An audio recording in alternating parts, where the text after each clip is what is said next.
Europoje futbolas yra vienas pelningiausių verslų. Ar įmanoma ir Lietuvoje iš sporto padaryti verslą? Barselonos Nou Camp stadionas talpina 99 tūkstančių žiūrovų. Londono Wemblis 90 tūkstančių.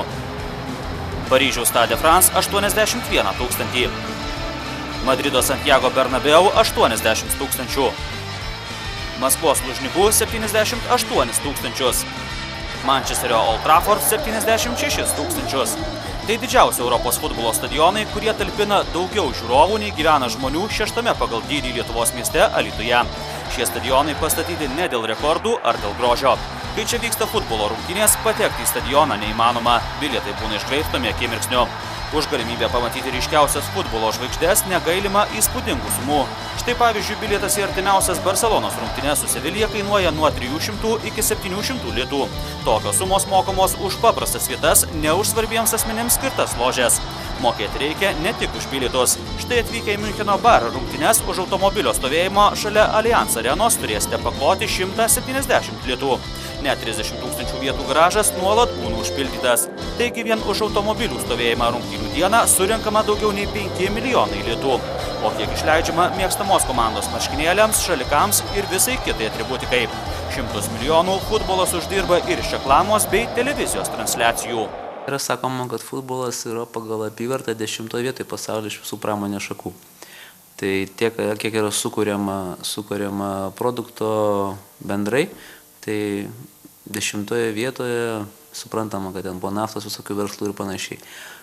Futbolas Europoje iš principo yra sėkmingas produktas, bet jis nebuvo toks sėkmingas produktas taip senai, jeigu pažiūrėjus, tai labai neseniai tapo sėkmingu projektu, nes pati pirmoji čempionų lyga, kuri buvo 91 metais, jinai pajamų generavo tik tai apie 50 milijonų šveicariškų frankų. Tuo metu tikėjosi, kad bus apie 40 milijonų, uždirbo 50.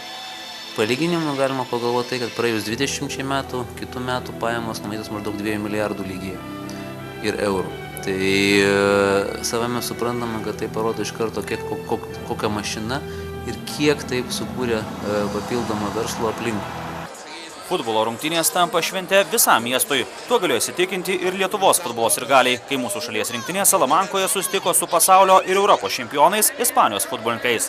Net 30 mečius teisę surengti rinktinės rungtynės laukęs miestas šurmuliavo jau nuo vidurdienio.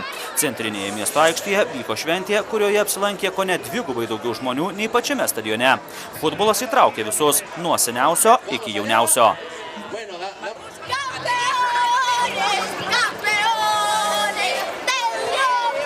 Salamankoje rankas trynė visi aptarnavimo sferoje dirbantys verslininkai. 160 tūkstančių gyventojų turinčiame mieste laisvų viešbučių nebeliko dar mėnuo iki rungtynių. Darbo turėjo visi – restoranai ir kavinės. Ir aišku, tradicinio ispaniško kumpio pardavėjai, kurie džiaugiasi keliskart padidėjusiu pirkėjų skaičiumi. Vienas iš Lietuvos rinktinės trenerių už 7 kg sveriantį kumpį paklojo daugiau nei 700 litų. Artėjant rungtynėms vos spėjo sukti Salamankos taksistai, nes Helmantikos stadionas yra užmiestyje.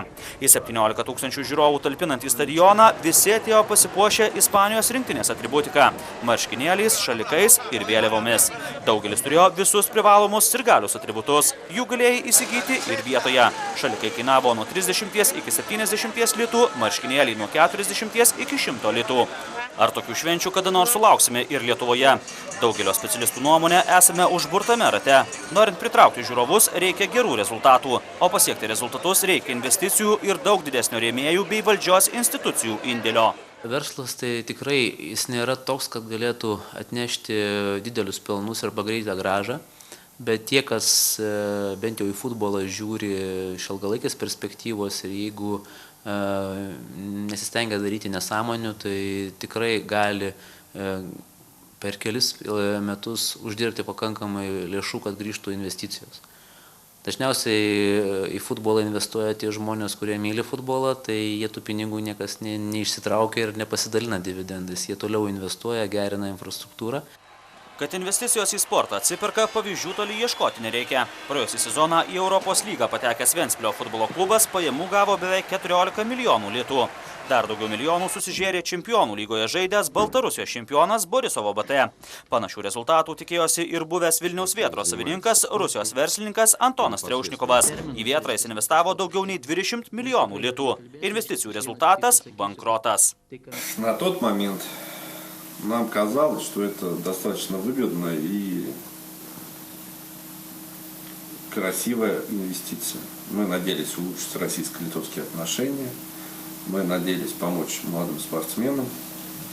На тот момент мы так думали. Сколько же вы вложили в литовский клуб «Ветра»? Около 8 миллионов долларов, которые, к сожалению, мы никогда уже никоим образом не вернем. Nors po riaušėmis pasibaigusių rungtynių su Varšuvos Legija Vėtra išgarsėjo kone visoje Europoje, tačiau tai neišgelbėjo Vilniaus klubo nuo išnykimo. Kelerius metus su finansinėmis problemomis kovojusi Vėtra bankrutavo ir buvo pašalinta iš visų varžybų.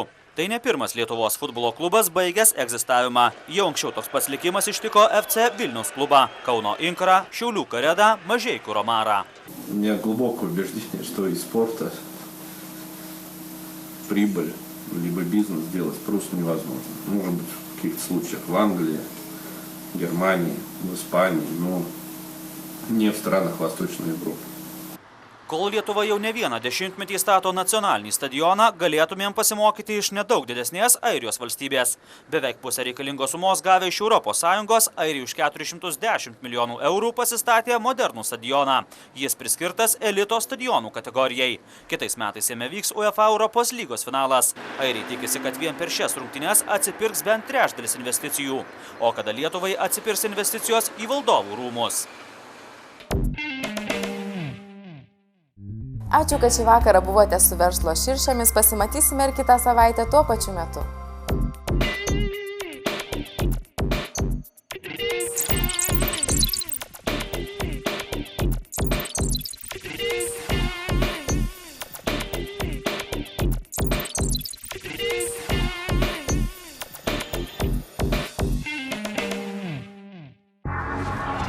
Laidą remia 5TV, ne 90 įdomių kanalų turinti interaktyvioji IP televizija.